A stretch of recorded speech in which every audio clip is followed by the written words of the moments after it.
আসসালামু আলাইকুম। আশা করি সবাই ভালো আছেন। আজকে আমি আমের খাটার রেসিপি শেয়ার করব। আশা করি আজকের রেসিপি আপনাদের কাছে ভালো লাগবে। এখন যেহেতু আমের সময়, আমের এই খাটার রেসিপি কিন্তু অনেকেই বানিয়ে থাকে, আর এই খাটা কিন্তু অনেকেই পছন্দ করে। আমার আম্মু সবসময় আমের সময় কিন্তু মাঝে মাঝেই এই আমের খাটা বানায়। তো চলুন ফুল রেসিপি দেখে নেওয়া যাক। প্রথমে আমি আম নিয়েছি, আমগুলো ভালো করে ছুলে কেটে ধুয়ে পরিষ্কার করে নিয়েছি, আর এদিকে চুলায় পানি বসিয়েছি।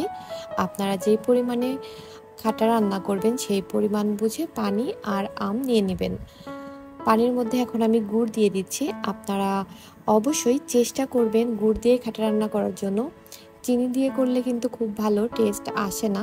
তারপরও যদি আপনাদের হাতের কাছে গুড় না থাকে সেই ক্ষেত্রে রান্না করে নিতে পারেন। আর আপনারা চেষ্টা করবেন গুড় দিয়ে রান্না করে নেওয়ার জন্য, তাহলে অনেক ভালো টেস্ট পাবেন। তো আমি পানির সাথে গুড়টা খুব ভালোভাবে মিশিয়ে নিচ্ছি। আমি এখানে খেজুরের গুড় নিয়েছি, দিয়ে দিচ্ছি পরিমাণ মতো লবণ। লবণ আর মিষ্টির পরিমাণটা আপনারা টেস্ট করে দেখে নেবেন আপনাদের টেস্ট অনুযায়ী। যে কয়টা আম বা যে পরিমাণে রান্না করতে চান সেই পরিমাণটা বুঝে আপনারা এই পানি দিয়ে নেবেন। দেখতে পাচ্ছেন গুড়ের পানিটা কিন্তু ফুটে উঠেছে। অবশ্যই ভালোভাবে ফুটিয়ে নিয়ে তার মধ্যে আম দিতে হবে। আমি তো আগেই বলেছি আমি আম কেটে ধুয়ে পরিষ্কার করে রেখেছি।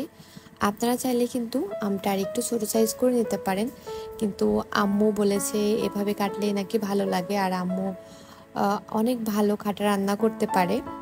যখন বড়োর সময় হয় আম্মু কিন্তু খাটা রান্না করে, আমের সময় হয় আম্মু রান্না করে। আম্মুর হাতের এই খাটার রেসিপিটা একদমই স্পেশাল, অনেক ভালো লাগে। আর আমের পরিমাণটা একটু বেশি দিবেন, কারণ গুড়ের সাথে তো আমরা মিষ্টি করে নিয়েছি, আর আম থেকে টক বের হবে, টক মিষ্টি, খুবই মজাদার। এখন আমগুলো সেদ্ধ হওয়া পর্যন্ত কিন্তু অপেক্ষা করতে হবে।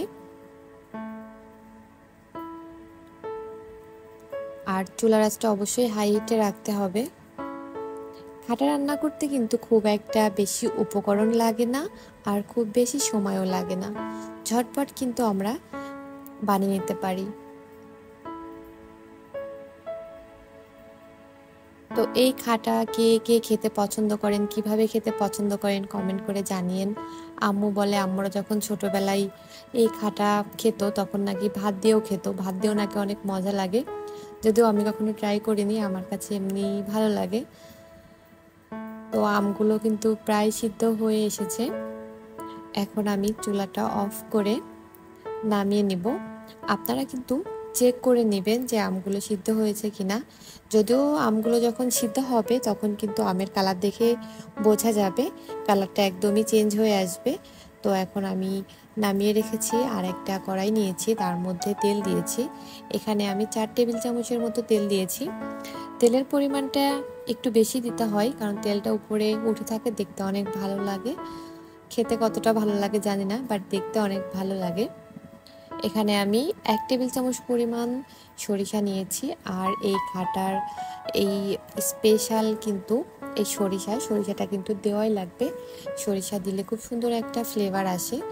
সরিষাটা তেলের উপর দেওয়ার পরেই কিন্তু একদম চটপট করে শব্দ হবে। তার মধ্যে চামচ দিয়ে একটু ঘুটে নিয়ে তার মধ্যে কিন্তু আম দিতে হবে। সরিষাটা অবশ্যই ভালোভাবে ভেজে নিতে হবে, আমরা যেমন ডাল বাগার দিই ওরকম। তো দেখতে পাচ্ছেন আমগুলো কিন্তু একদম সিদ্ধ হয়ে সফট হয়ে এসেছে। আম দেওয়ার পর 3 থেকে 4 মিনিটের মতো জাল করে নিলেই কিন্তু রেডি হয়ে যাবে এই আমের খাটা। এটা কিন্তু খুবই মজাদার, একটা আচারের মতো টক মিষ্টি। আশা করি আজকের এই সহজ রেসিপি আপনাদের কাছে ভালো লেগেছে। রেসিপি ভালো লাগলে লাইক কমেন্ট শেয়ার করবেন, কেমন হয়েছে কমেন্ট করে জানিয়েন। সবাই ভালো থাকবেন, সুস্থ থাকবেন। নতুন রেসিপি নিয়ে দেখা হবে। আল্লাহ হাফেজ।